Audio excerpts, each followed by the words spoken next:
So thank you very much for your welcome, and it's my pleasure to be connected with you for this interesting symposium, and more particularly for this panel, which purpose is about security issues and how the social thought of Catholic Church can deal with this new international situation and these issues in international security.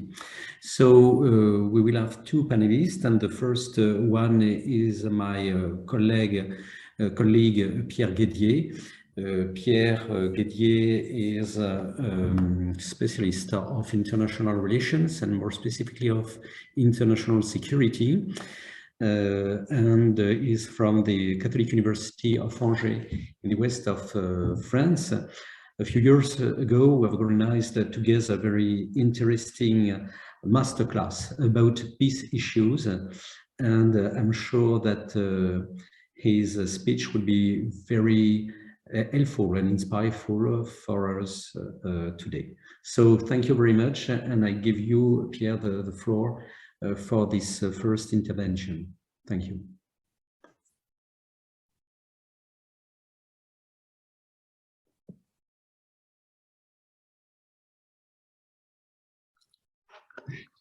Okay, excuse me. Thank you very much. I have just a text for 2 minutes. It's okay for you? Yes? Okay, do you hear me? Yes. Yeah, okay. Okay. Okay. So thank you very much, dear colleague, for this invitation to discuss international security and spiritual stakes in this terrible crisis.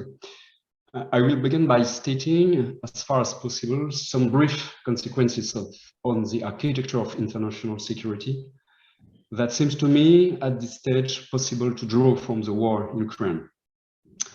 I will then try to put them into perspective with the words of Bishop Boris Gueydier, who spiritually illuminates the tragedy of history at work before our eyes and for you, dear Ukrainian friends, on your land and in your own bodies.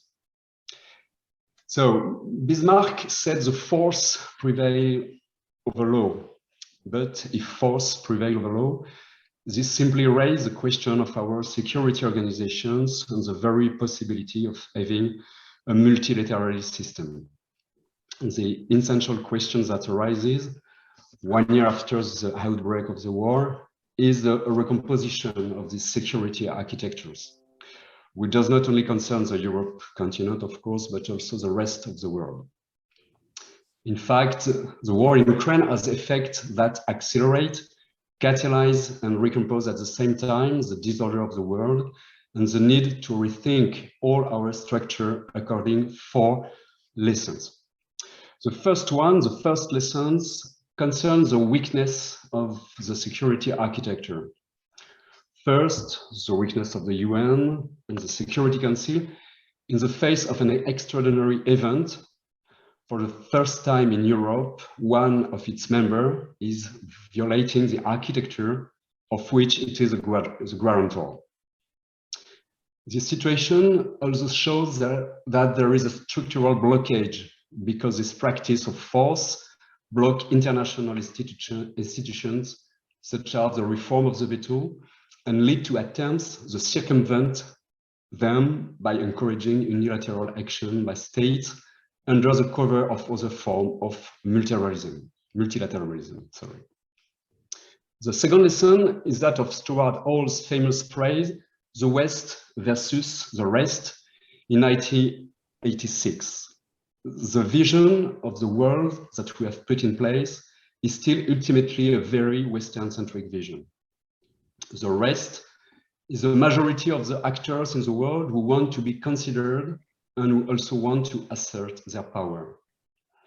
For example, on the question of sanctions, a large number of countries, even after condemning Russia, have not followed suit by implementing them. We can therefore observe a resentment toward our European Western vision, which asserts itself as the only one to be ethical and moral. Moral values, belied by reality and history, the contradictions of Western paternalism are now being rejected. The third lesson would finally be disinhibition.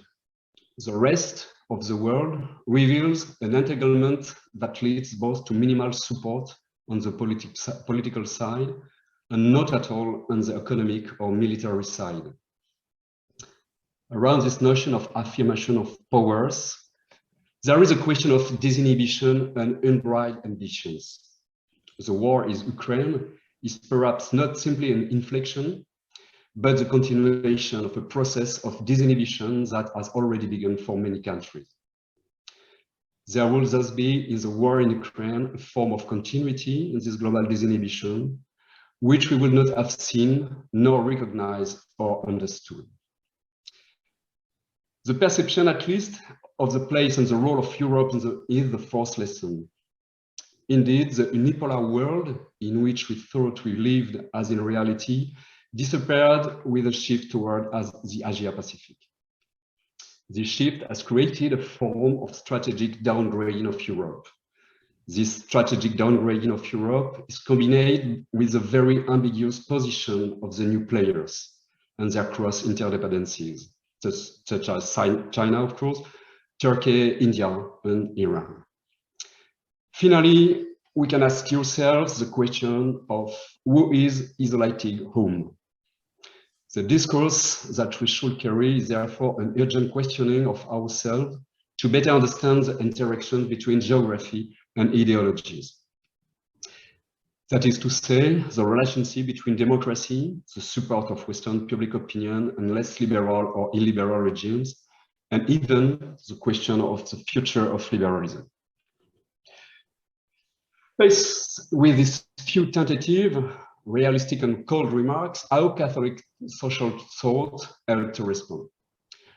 Rather than doctrinal assertions, I thought it would be useful to briefly quote some strong ideas from the testimony of Archbishop Boris Gueydier, which appeared in an interview given to the French press a month ago.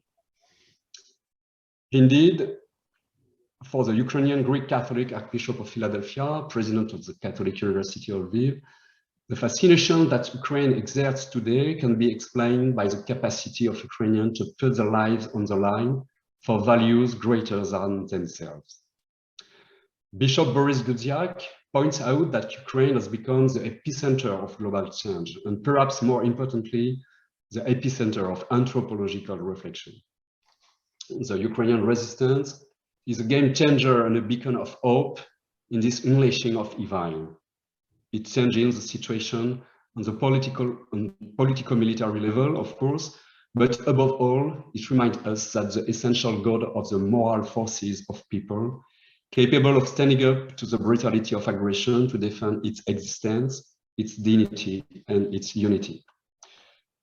The Ukrainian resistance overturns the fatalism, nihilism, and apathy of modern societies and asks everyone the simple question, for whom are you ready to die? Those who are willing to risk their lives and saying that our person is not the beginning of an end of everything, that there is something bigger than me. For many, this also includes the idea that there is something after this earthly life. Most civilizations have believed this. The other lesson lies in overcoming fear. For Bishop Gueydier, solidarity and courage are exhilarating and contagious, like fear. You can have a virtuous circle as well as a vicious circle. I think, says Bishop Gueydier, that there is a virtuous circle in Ukraine. For me, it is a matter of grace, of the finger of God, but I also think that many Ukrainians, consciously or not, have also been students of the School of Human Dignity, Solidarity, Subsidiarity, and Common Good, which was a four pillar of the social doctrine of Catholic Church, and have been defended in the last 120 years, especially by the Greek Catholic Church. In conclusion, beyond this always temporary analysis, Catholic thought must be able to modestly recall, as did the encyclical Pacem in Terris, published 60 years ago, that truth, hope, faith, courage, and sacrifice are the true dimension of this truly existential war for Europe, the world, and Christianity. Thank you for attention. Thank you very much, Pierre, for this very fruitful insight about the global approach of what has occurred since the beginning of the war. I've understood that there were some lessons, 4 lessons that we can have in mind for understanding this evolution of the international relations, and probably we will have some very interesting discussion about these 4 lessons you mentioned and their consequences on the international stage. I think that now we can give the floor to our second panelist, Giulio De Ligio, who is a philosopher, I think. Philosopher, yes. You can you will present yourself, but you're a specialist of Gaston Fessard. You work at the EHESS in Paris, and I think that your approach will be very interesting for us, as you know very well. Gaston Fessard thought. Gaston Fessard was a Jesuit who published a very interesting book, Pax Nostra, and of course it will be also to try to confront, for a part, what is occurring in international relations and how, in its tradition, the Catholic thought has studied, analyzed wars, conflicts in the past, and perhaps we think about what kind of continuities or perhaps what kind of gaps exist now between this tradition and perhaps some new forms of war, of new qualification for this war. So thank you very much for being with us today. And I give you the floor, and then we will open a discussion altogether. Thank you. Thank you. Well, I'm actually myself professor at the Catholic University of the West in France at Angers, while being also indeed researching in Paris. So I always begin, like most of you, the conference by thanking those who invited me, but there are times in which words become more sincere and concrete. So let me begin by really thanking you for inviting me and for organizing this conference on what is lasting, this research, the contribution to this research, what is lasting and integral in human development in times of war, pain, and necessity. It is, of course, difficult and somehow unfair to speak about war with those and to those who are actually experiencing war, suffering war, but I take it as a responsibility to think more deeply and seriously about what war means to us, to each of us, to Europe and human condition. As François Mabi just said, I would briefly drawing your attention to the work of a very important French theologian, and in particular the book Gaston Fessard, and the book entitled Pax Nostra, because I believe if I was invited to contribute to this conference, it is not because I have anything momentous to say about international security of the time you are experiencing, so we are living, but because on the one hand, and this doesn't go without saying, I do believe Christian thought has something to say about international order, which doesn't go without saying. And second, because I just introduced and edited a new edition of this momentous book by Gaston Fessard, a French theologian, written in 1935, that is In the Shadow of War, and which was a proposition of interpretation of war in light of the Christian wisdom, and whose subtitle was International Examination of Conscience. As you know, the examination of conscience is a traditional Christian notion and practice, but in this case, Gaston Fessard, the theologian, thought it was possible and necessary to make that notion and practice at work within the international order, which is maybe this provides me with the opportunity to stress the first political and spiritual lesson I may offer you to our discussion, which is the following. There is something like an international examination of conscience. There is something like an examination of conscience which concerns the international order. In spite of all the contradictory appearances, international security calls for strategies, of course, economic cooperation, military reflections, but that is the first proposition, presupposition, hypothesis. One could argue that at the deepest and most effective level, the international order always requires an examination of conscience for each of us. We all have to act, judge, and act, of course, act and judge, decide in light of the international circumstances, international challenges, menaces, choices of life and death. And of course, you know all of that better than me. The second lessons provided by this book would be, of course, the most promising one, which is that what is the real international orders, if I dare to say, the deepest cooperation between nations and persons is the kind of community provided in light and revealed by Christianity. In other words, that is the title, Our Peace, Pax Nostra, our peace is the Christian life. Well, one could argue so far so good, one could say so far so good or so far so Christian, but on the other hand, at first glance, could be argued that such a proposition collides with the most compelling, overwhelming reality of war. On the other hand, one could argue nothing seems to be as opposed as Christianity and war. Nothing seems to be as useless as the examination of conscience in times of war, because times of war does not seem to need no spiritual exercises, no reflection of the future, because the future is not even sure to exist. And nothing seems to be as opposed as Christianity and experience as war, when one needs to win the war, when one needs to know how should we wage war. In other words, war seems to be a bad revelation, and the revelation in which, and the experience in which Christianity has nothing to say, maybe the only thing Christianity can say is, in light of the social doctrine of the church, what is a just war, when we experience the condition of a just war, for example, when after a war of aggression.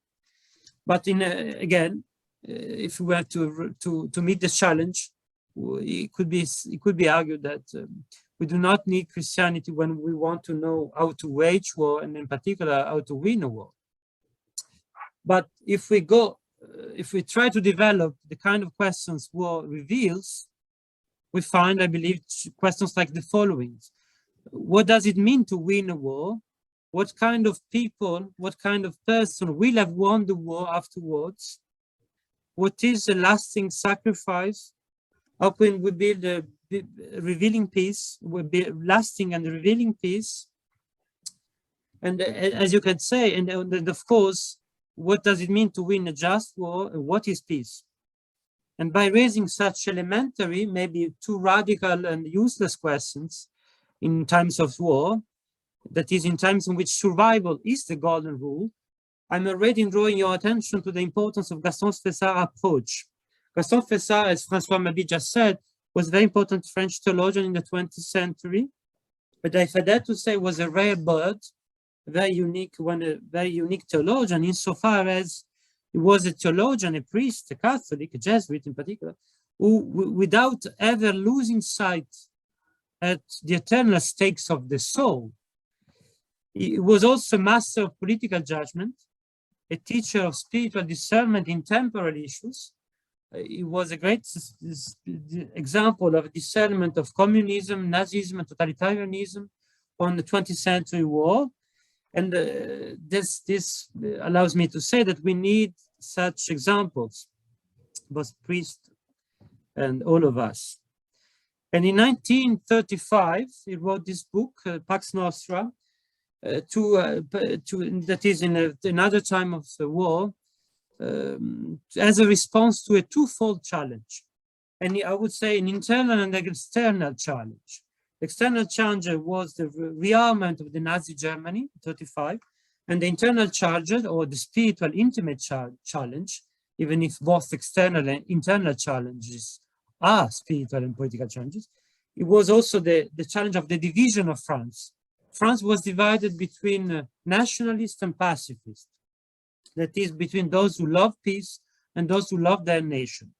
And to provide a Christian answer and a practical answer to that double division, an external menace and challenge, the rearmament of a neighbor nation, Germany, and an internal challenge, and France itself was divided. Fessard endeavored to show that only a perfect, complete perspective on justice and charity, that is a Christian perspective, can show us what is both the right love, a good, complete love of the nation and peace, as compared to a self-contradictory love of one's nation and a self-contradictory love of peace. And the answer was, of course, to following, according to Fessard, but to take seriously, if I dare to say, the life of Christ, death, and the resurrection. So, what is the solution of a given war? What is the solution of this war? What is the solution of war in general, so to speak? For Fessard, in Fessard's approach, finds an answer in what he calls the trilogy of peace and enmity. Every given concrete solution to war and peace is to Fessard the solution we need to find to the three division of the human history. That is the division, the enmity of each person within himself, the division of the conscience of soul, the division of person between themselves, the division of nation between themselves, and of course, lastly, the division of humanity with God. And this trilogy of enmity and division needs to find an answer in the trilogy of peace. We need to find a peace within ourselves, between person and nation, and between humanity and God. And this will be found, this solution, through every act of justice and charity. So what it means, I would say, a concrete, real solution in any given circumstances, would need, according to Fessard, would require us to remind ourselves to these two propositions. There is no charity, there is no final peace without justice. We need to begin through justice, and by justice, by the concrete justice of nations and our own nation, our own situation. But on the other hand, if there is no charity without justice, there is no real peace without justice, we need more than justice. We need this surcroît, more than justice, than Christians call charity. But we need to find this concrete translation. What is an act of faith, charity, and hope? What is a good love of one's nation? What is a real love of peace in every given situation? And that is why we need an examination of conscience, beyond, of course, military strategies, economic reflections. So I may add here, in conclusion, two remarks, which seems to me of some importance for our conference, and in particular, the European situation, in particular, the Ukraine and Russian situation. Two small remarks, how to translate this very impressive, demanding approach. I just catch two last remarks. The first one, on more practical ground, if you read the book, and if we try to be as just and charitable as possible, on more practical grounds, Fessard's approach points to the fundamental needs, that is, the real establishment of a community of nations. Fessard's approach finds a fundamental translation in the fact that each time finds the right translation of justice and charity, of the real love of nation, the real love of peace, by establishing a good international order. And that calls for a perfect, as complete as possible, an interpretation as complete as possible, what is a nation? What is the nation vocations? What is the being and the mission of each nation and all the nations together? which is, of course, a very demanding task, because that require us to understand when and how our own nation is just maybe Christian, and in which sense we also have to understand what is other than our neighbor nation vocation, when it is also, when our neighbors nations are also just and in somehow charitable. And this, as you can imagine, much better than me, this called for a twofold demanding discernment.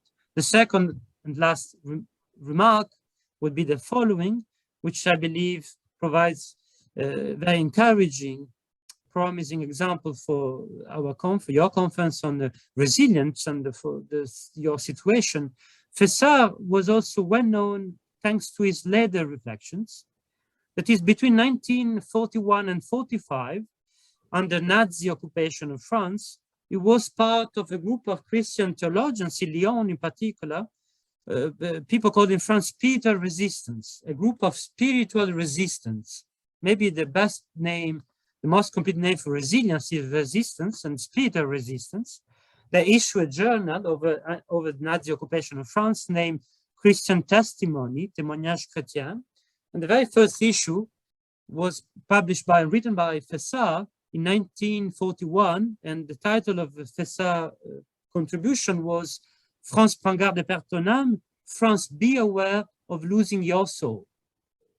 So how can a nation lose its soul? Of course, when one nation is occupied, the answer is quite easy, but Fessard developed that easy answer in the most difficult and demanding way. That is, one needs to be aware of the fact that the mortal enemy can seduce, compromise, and eventually pervert the experiences of a nation, the belief of a nation, the action of persons and nations. But there is also maybe another way to lose one's soul, is over a war that is as I said, over a time in which people tend to forget and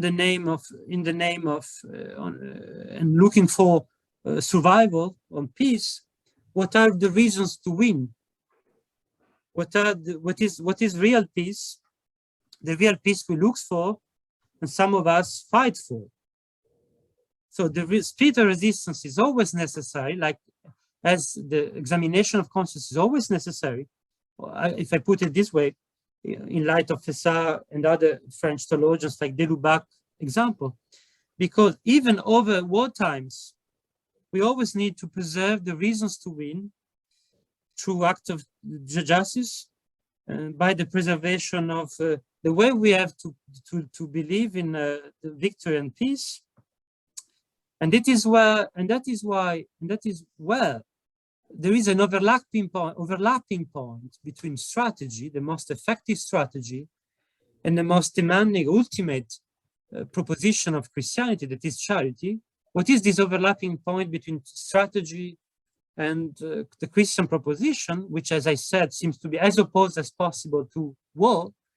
It is we need to be aware of preserving the reasons to win, and that is also why, because we have to win peace, we will have to win peace too. And I believe, like Fessard, that we will do so by preserving the reasons to win, by preserving our capacity, our desire for acting and judging well, that is in light of justice and charity. And that it is why maybe the examination of conscience and the spiritual resilience is the most invisible, most effective, and ultimate infrastructure of the community of nations. Thank you very much. Thank you very much, Giulio, for this very interesting analysis of Fessard's thought.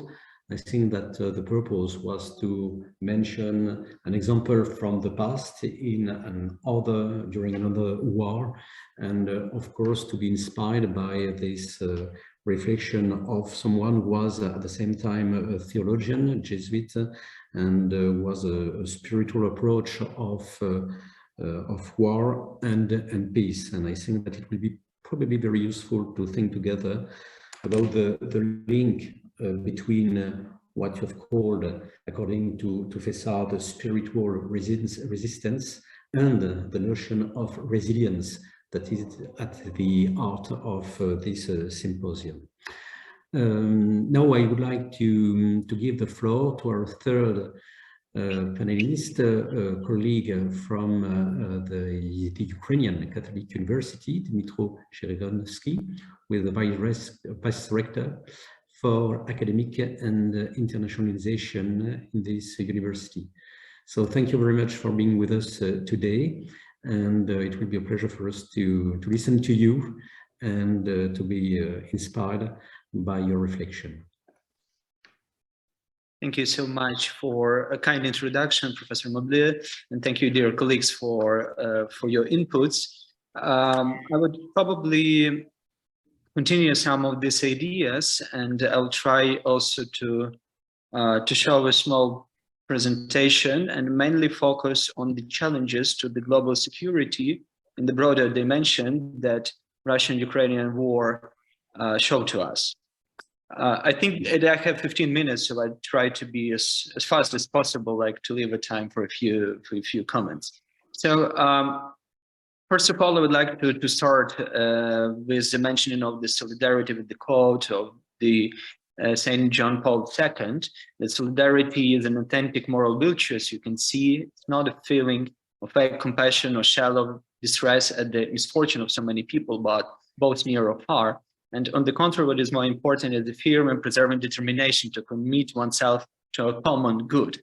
And that's quite critical for me, thinking about the war and its impact, I mean, Russian-Ukrainian war and its impact on global security, like understanding that it's something that spoils this common good, something that it's making it unfair, not understandable, and that's actually our societies needs to repair.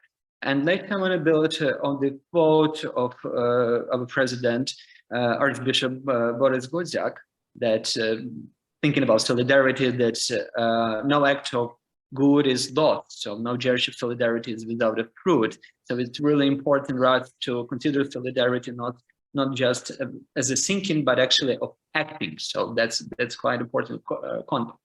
And it's definitely makes sense that we should build a strategy for this. So a strategy of solidarity, not just in concept, but really practical thing. And here I will just start with a few general things about my perception of this war and how it fits the general perceptions of war. So first of all, we have, and everybody from political science or international relations actually started this classical idea of Karl von Clausewitz on war, that we have so-called the Trinitary concept, when the people, government, and armed forces are united, and behind this lies a grand strategy. And usually people, they share this interest to the government, so governments are acting according to this interest and making armed forces to do some steps, to do some will. And the grand strategy is really important here, because usually war periods and actually war behavior is a case of strategy. And here the first question arises that I would like to put on the table. So if we have to compete this grand strategy of war that currently Russia is showing, so do we have an answer? What is our grand strategy? For Ukrainians, definitely is to survive, to sustain as a society, to sustain as a state. What is the grand strategy for world? What is the grand strategy for United Europe that should compete like in this war game? And taking into the account, we can see that war strategy was really popular for the number of years and centuries. So the big powers then compete and the clashes, it was like the very natural behavior of the states. And only after the Second World War, we have disappearance of this behavior, like the typical behavior. However, the modern warfare outlook seems a little bit different. So first of all, I would build here on the data by the Stockholm Center for Defense and Security, and we can see that after the Second World War until right now, we have the dominance of what is called interstate conflict. So what is happening inside of the countries. However, also a clash of what is called the internationalized conflict. So it means that sometimes states have interests in the war gaming inside of the countries or between of the countries, and they become the surge of the force and use that for their political purpose. While, for example, the classical warfare, what it calls interstate warfare, is not so active, not so popular right now. The other case is about intensity. So we have also the dominance of what is called the minor conflicts, the minor armed conflicts, and wars, comparing to the global wars. And the most tragic thing is about the violence. So the Russian-Ukrainian war is usually talked, at least right now, that it's one of the biggest armed conflicts starting from the Second World War, and it's quite true. However, for the period since 90s and the big losses in case the big fatalities in case of military conflicts was not so huge. But even nowadays, we can see that we have more deaths than, for example, the cases like in Syria. So the dehumanization of war, the attacks on civilians, it's what's happening right now. And then brings us to the thinking about the present conflict and harm to the international security. And actually, the problematic issue here is that definitely at the 80s, when the majority of the concept of from so-called the English school of international relations, thinking about security and war, built on the ideas that we will not see the big conflict, military conflict inside of Europe. That's why a number of predictions that you see by Fukuyama or Sam Huntington or Friedman or Diamond were simply built on non-military actions that could be done by the states. But actually, the Russian-Ukrainian war outlook shows that quite different. So first of all, we see the presence of different areas in this war. So the cyberspace is connected with maritime, with land, with air security, and with number of the digital attacks, informational attacks, and so on and so forth.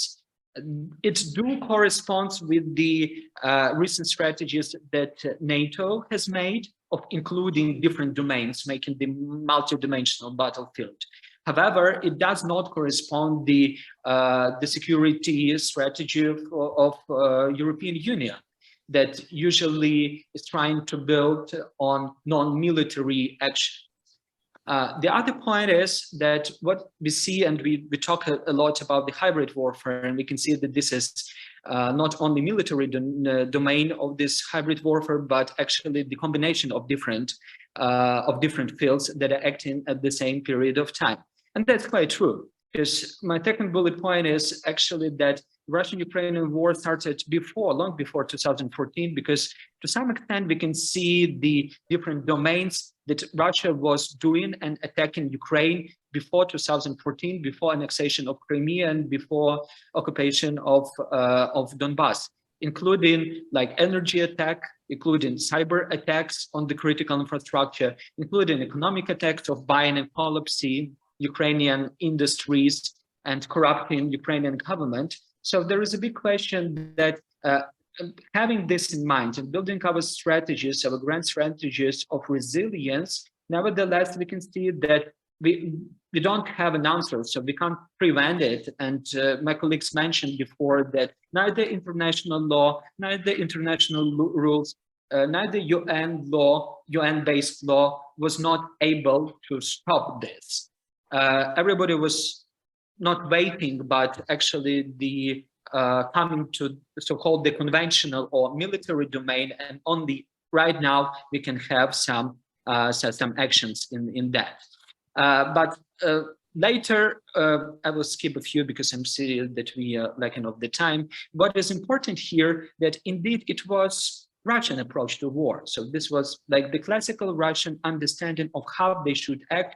the majority of you probably know so-called the Gerasimov doctrine, General Gerasimov doctrine, and you can see that this doctrine was a product not written by him, but by Russian military sector, and it was a product of 2013 after they tested it in Georgia, and that became a very important part of their thinking, military thinking. But you can focus that they are trying to use the play methods of conflict together with the political, economic, informational, humanitarian, and non-other military measures. Once more, they're uniting different domains that are acting at the same period of time.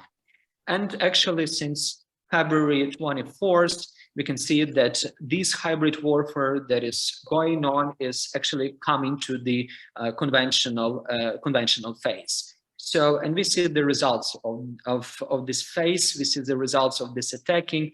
So these are airstrikes, and this blue is Ukrainian airstrikes. And actually this yellow is most dramatic because these are maps, dots of massive massacres that we see in Mariupol, in Bucha, Irpin, and in many other Ukrainian cities that are nowadays temporarily occupied. So I just want to put here that this grand strategy of war acting made by Russia has two logics for a Kremlin. So first of all, there is domestic level logic to secure Putin regime, to ensure financial flows, because they were considering that this military campaign was really fast, and to prevent successful stories in democratization around Russia.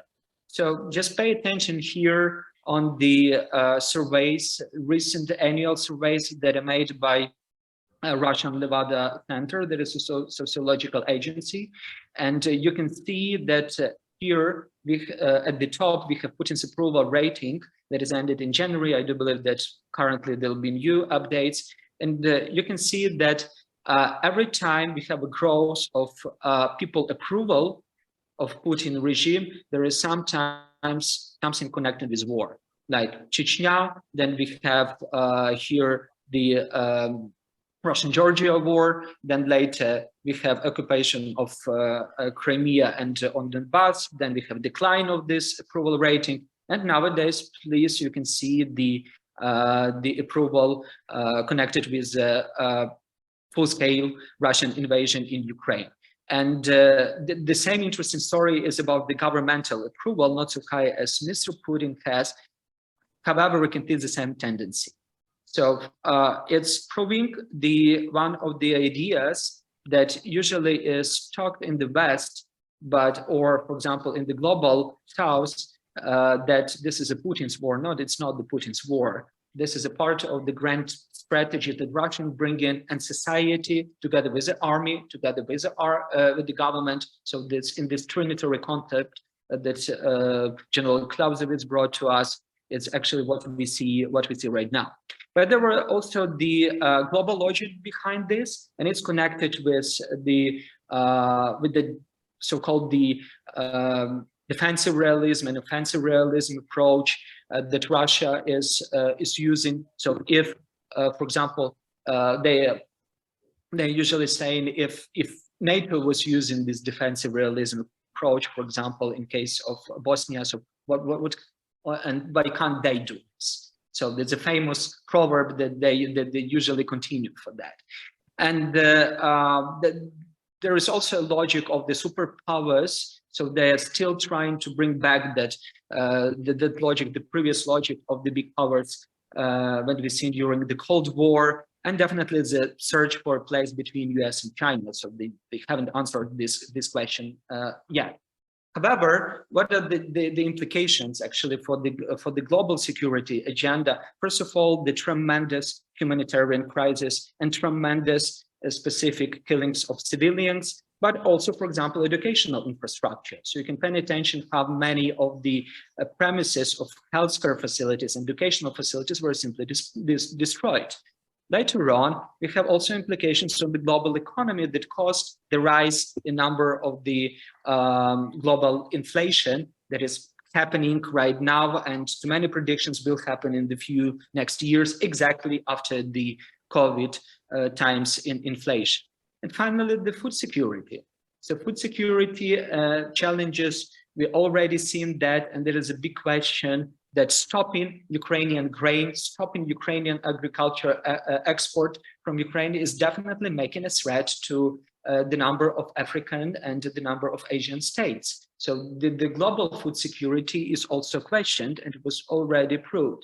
So to sum it up, what are the challenges for global security?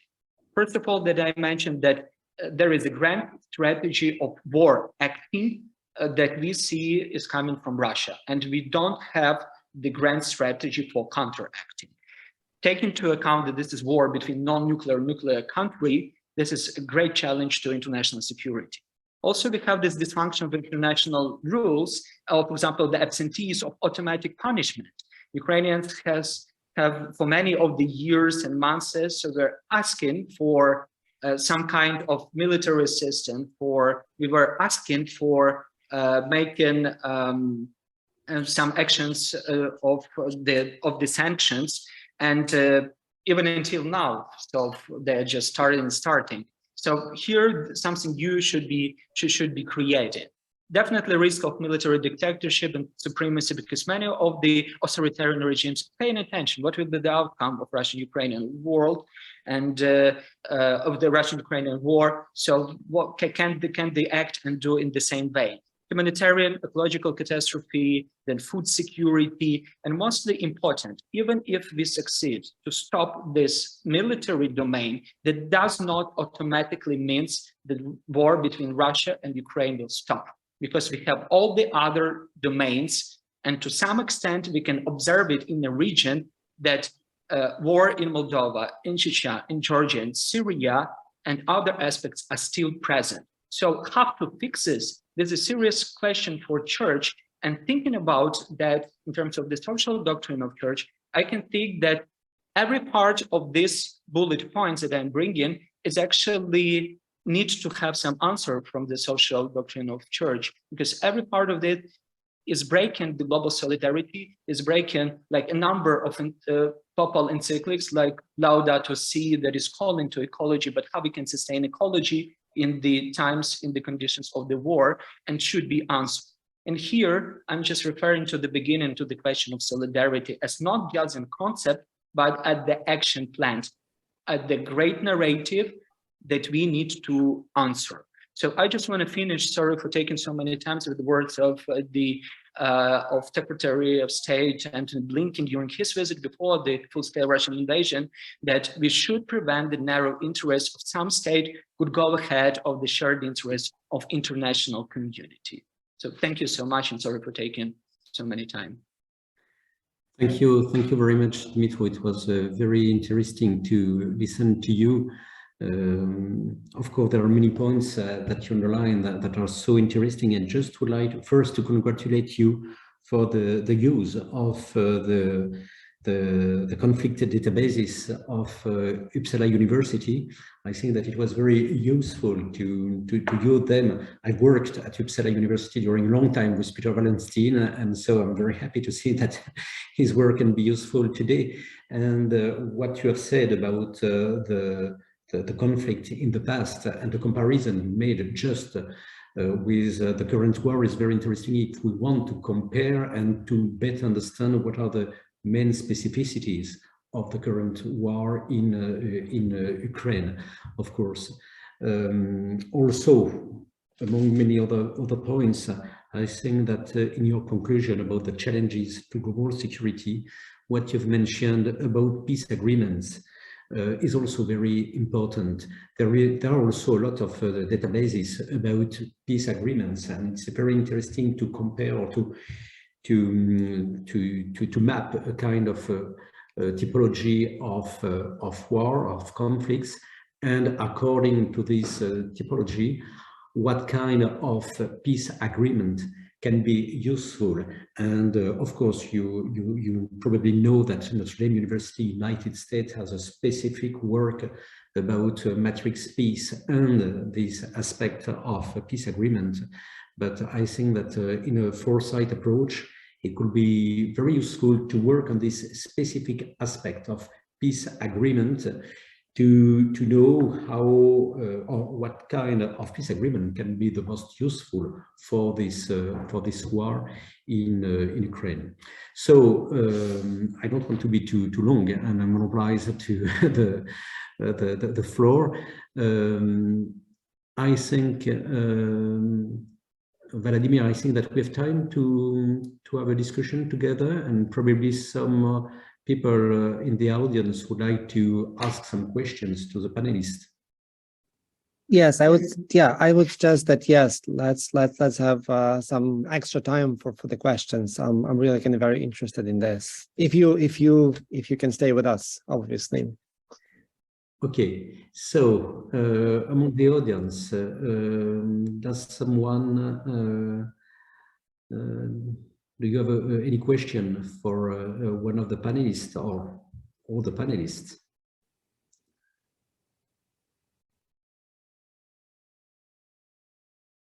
No?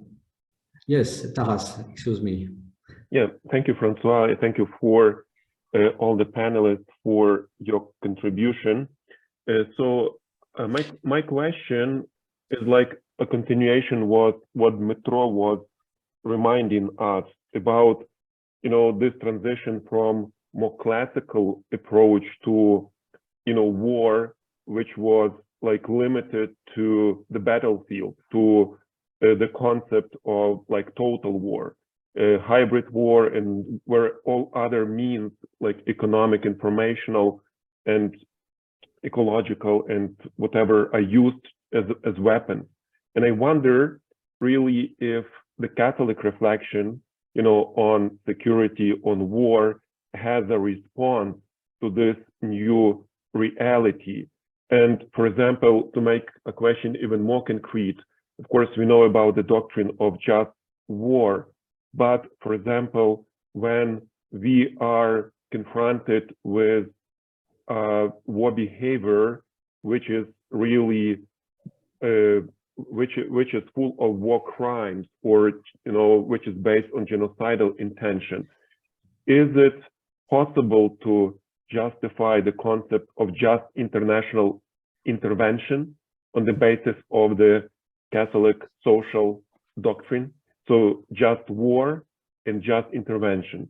I never heard about it, but would it make sense, to talk about it from the moral perspective? So who would like to respond to Taras? I can say at least a few words. Can you hear me? Yes. Yes. Yes, it is of course, thank you very much, a difficult question to be answered in 30 seconds, but I will begin by providing a few elements of the answer. The first one will be that, of course, one of the difficulty, which is also the sort of essential feature of the Catholic thought, is that it takes both into consideration both the, I would say, the eternal elements, features of the human world, of the human history, and the new circumstances, what is, I would say, the bodily experiences of human life.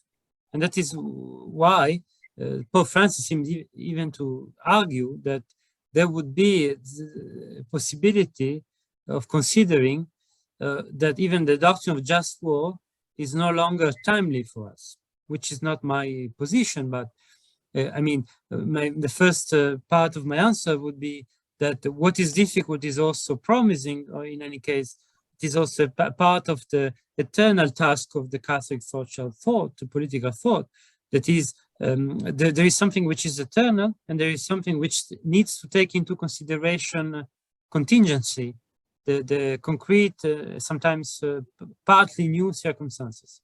And on the other hand, I would say that the second element of my answer, very provisional and very partial one, is the following. What seems to be most difficult can also be dealt with in light of the Christian perspective we have been trying to evoke, introduce again today in our situation. Because on the one hand, I would say that for the Christian proposition, war is always total war.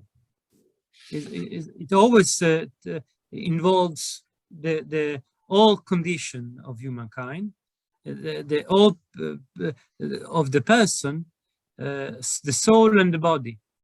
And in that sense, it is not new, the condition of a total war in light of Christianity. On the other hand, I would say, very provisionally, and that maybe the Christian perspective also help us to preserve the distinction between war and peace in this world, because there is still a difference between one, something like an actual act of war is realized, accomplished, and when we have, so to speak, to live, to face, to deal with the difficult twofold condition of human life, when that is when we are neither really in peace nor in war.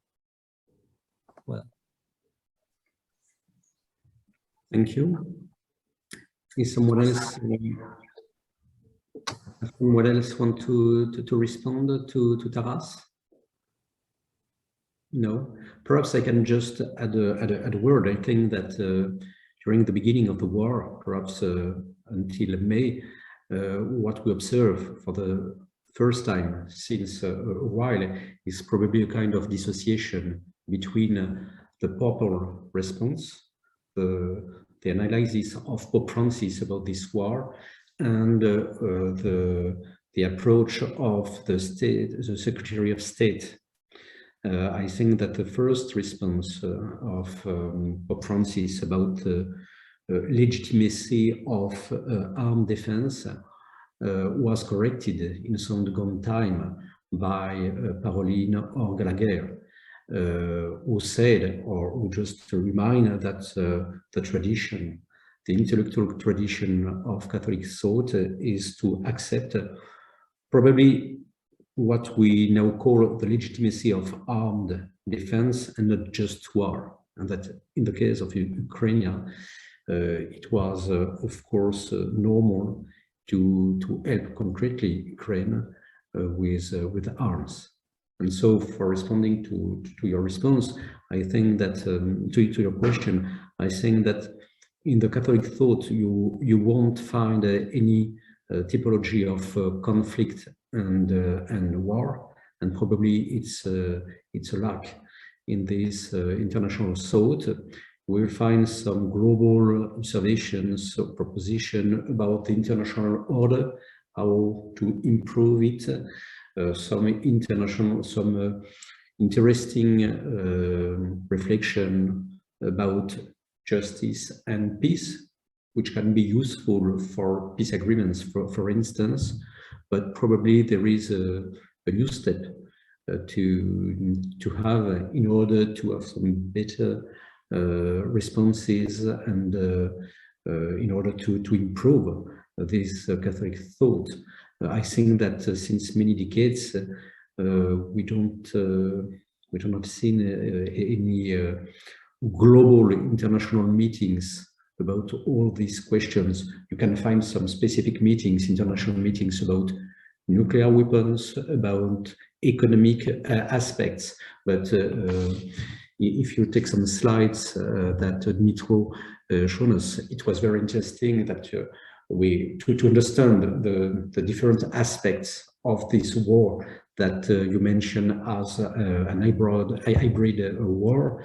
But in the Catholic thought, all those aspects are totally dissociated. And there is probably a lack and a necessity for reorganizing and gathering these different aspects of the Catholic thought. Is there any other question among the audience? No? Pierre, would you like to give any comment? No? No, sorry. And I have to leave you. Sorry. Okay. So perhaps we can, perhaps just a last word. I think that this panel was the opportunity to launch a global and international reflection about this topic. I mean, about the analysis of the new aspects of war or the new issues about an international order, and also an opportunity for questioning the Catholic thought. And so I think that it is the first step of a work that we could do all together in order to reinforce this Catholic thought and perhaps better understand what kind of evolution we can see in the future of international relations related to this issue of war and contemporary war. Yes, Pierre. Yeah, thank you, Professor. Just an information about the project. We have a project with Fribourg University in 2024. So of course we give you information about this initiative with Francois, with perhaps Erbil University in Iraq, perhaps Bukavu University, Catholic University in RDC. So of course we keep it in touch, and we can build together a program with in this perspective, if you are interested by that. Okay. Thank you. So I will send you probably a synthesis of our discussion and some proposal for the future. At IFPO, we've already met with some people who could help us, who are experts about this field. Some of them are from the military field, some others, for instance, I was in Strasbourg today for a meeting with an ambassador, a diplomat, who is also working on this aspect. And so I will give you the list of these people, and it will be, I think, very interesting that you can add also the own experts that you know in your network, and then we could create this international working group for probably creating and publishing a document at the end of the year, for instance. Okay. So thank you very much. Thank you very much to everybody. Thank you so much. Thank you very. Thank you. Thank you. Thank you. Thank you very much. Thank you, Volodymyr. Thank you very much.